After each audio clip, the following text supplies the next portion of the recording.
What if sinubukan kong pagsabayin kahit hirap na ako? What if yun yung pinili ko at hindi ako nag-P-pop? What if, mga ganong bagay. What if pinili kong maging architect na lang kaysa maging idol? Mga ganong bagay. Also, yeah pala, we have a concert sa kay MRLD. See you guys doon. Bili na kayo tickets. Makalaya, dinadalo mo ko bawat gabi. Wala mang nakikita. Ayun. I think yun yung multo ko. Yung college course ko. Also, wala, ganun talaga eh. I mean, nung high school ako, grade school, syempre na-experience ko naman yung may nagbibigay sa akin ng mga nanliligaw eh, mga nagbibigay ng chocolate, mga flowers, ganyan.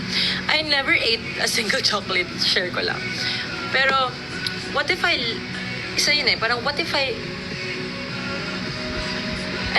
let myself be loved.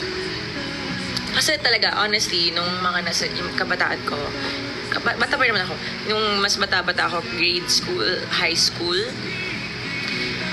as in never dumaan sa isip ko yung mga relationship, mga MU, mga crush, mga ganyan. As in, hindi talaga siya tumadaan. Though may mga nagpaparamdam. Pero, what if I was a type of person na I let people love me romantically? Kasi I never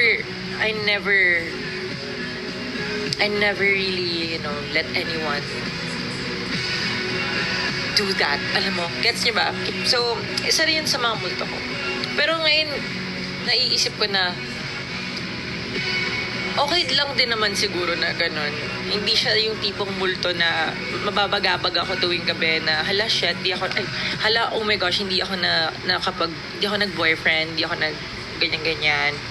I'm still envious at this age, mga ganyang bagay. Pero mas multo ko talaga yung college course ko. Minsan talaga, hindi talaga eh. It's not for you. I really think that, are you that type of person? I really feel like, that, relationships, hindi siya for me. May mga ganun eh. Parang naiisip ko lang siya.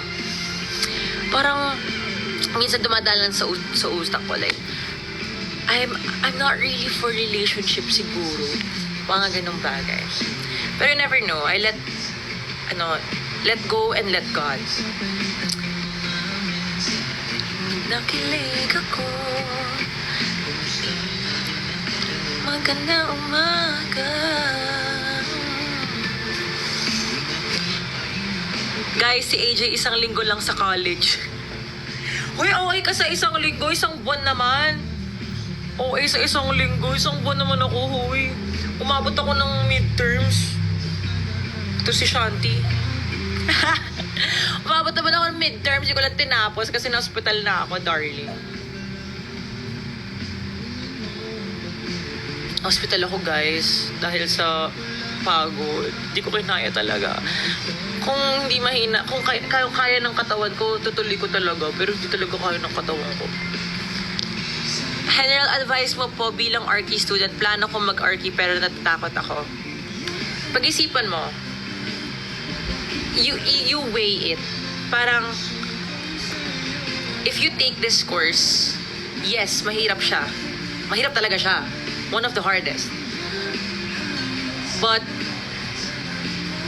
kakayanin mo ba yung hirap na yon? Would you risk?